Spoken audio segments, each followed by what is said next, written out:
Hi, I'm David Fisher, author of the children's story Catching the Contagious Yawn. A little bit about myself: I like to cook, I probably drink too much coffee, and I definitely scowl too much. What did you want to do growing up? I grew up as the youngest child of four with my parents in Perth, Scotland. I probably grew up sort of admiring my big brother and kept in line by my two older sisters who've probably had quite a strong impact on shaping the way I am today.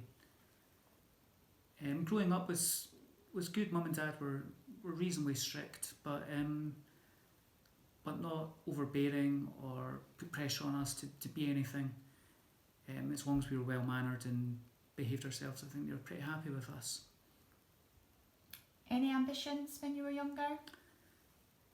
No, not particularly.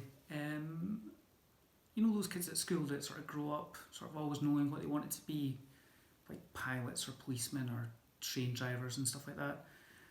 That wasn't really me. I think I spent most of the time sort of with not a huge amount in my head and just chasing a football around, and probably spent most of my time at school looking forward to lunch. When did you first realise you wanted to be a writer?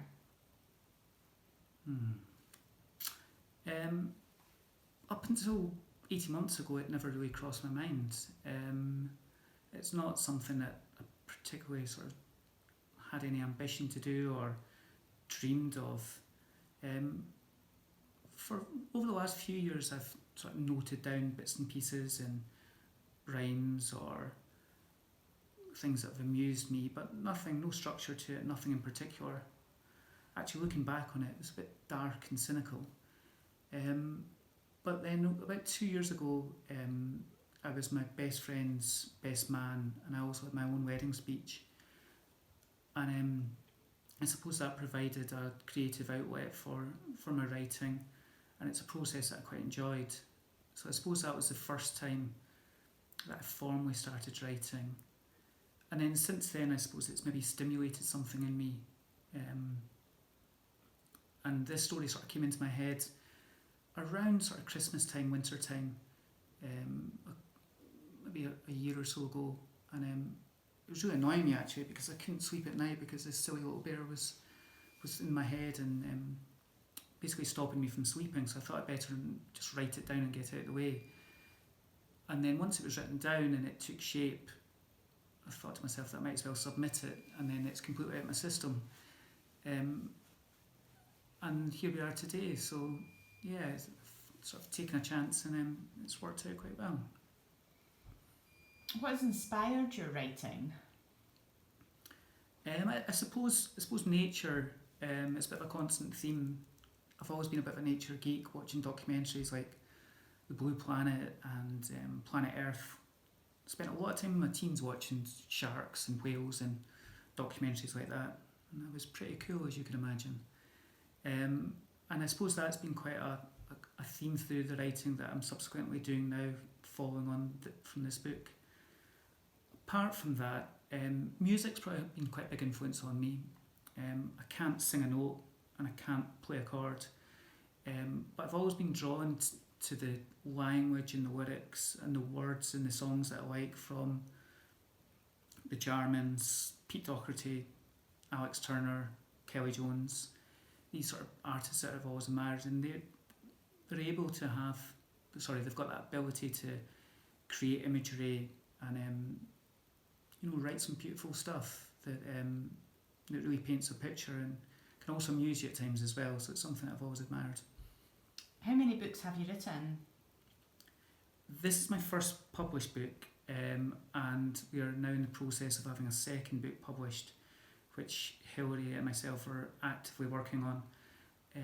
And we've sort of got draft manuscripts for 3 other stories, so it's gathered a bit of momentum recently. And how long did it take you to write your first book? It was in my head for a while. I had that sort of nonsense running through my head for a little while, but the actual writing of the narrative didn't take long at all. It came together pretty quickly. It wasn't it's only 500 words or so of a children's story, so once I had the narrative built and some bits and pieces towards it, it probably didn't take much more than a day or so. I tinkered around with it for a while, and then I was sort of not quite sick of the sight of it, but once I decided that I would submit it, I sort of got it off and tried to forget about it a little bit. My problem, I suppose, is that, well, not my problem, but it's still a little bit scruffy around the edges when I look back on it, but maybe that sort of reflects the writer. A little bit like the way, when dog owners start looking like their own dogs, or is it the other way around? But yeah, I suppose the writing might be a bit of a reflection of me.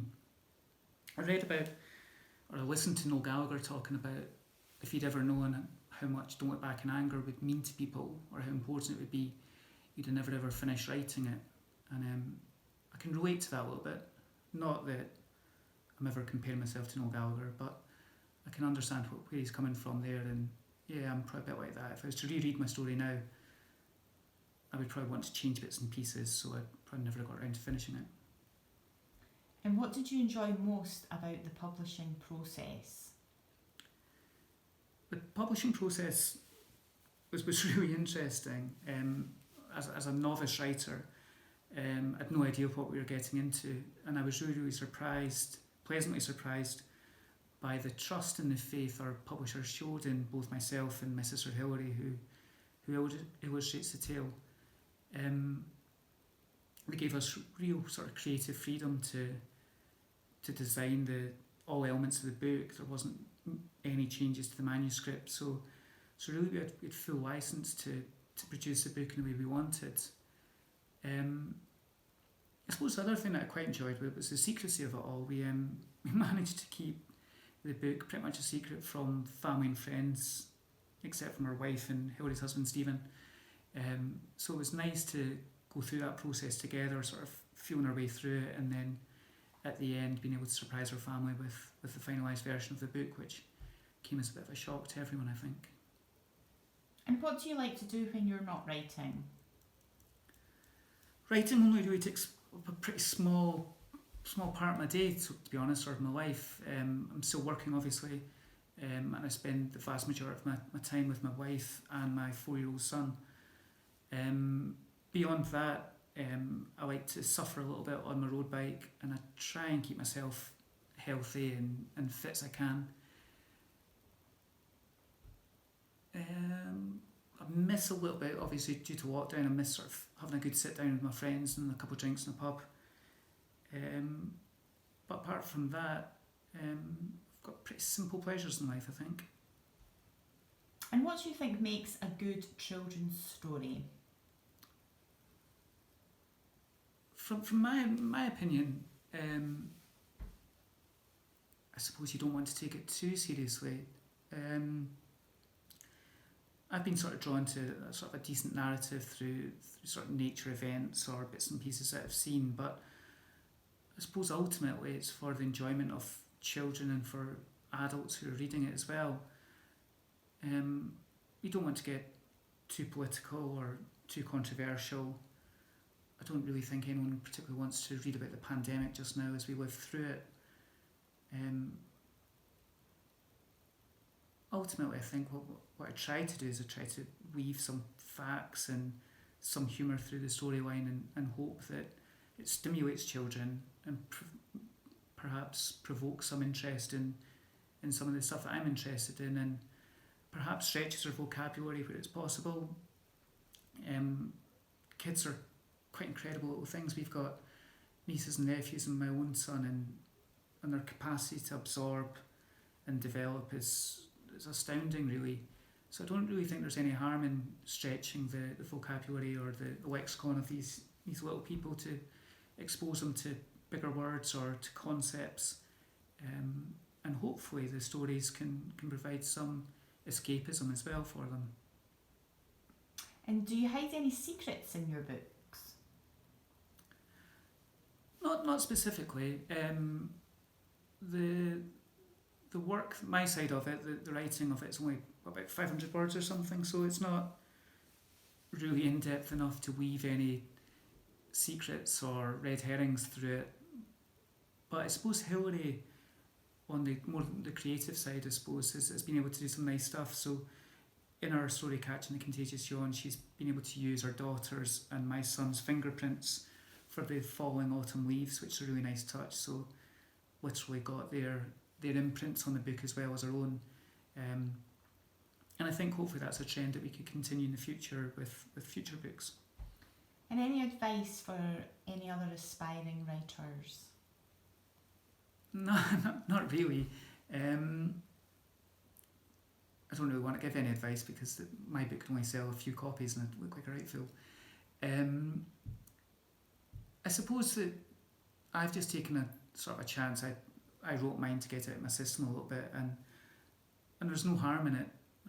I think that beauty's in the eye of the beholder, so whatever you write, someone might be able to detect an underlying talent or an appreciation for your work, so you never ever know until you take the chance.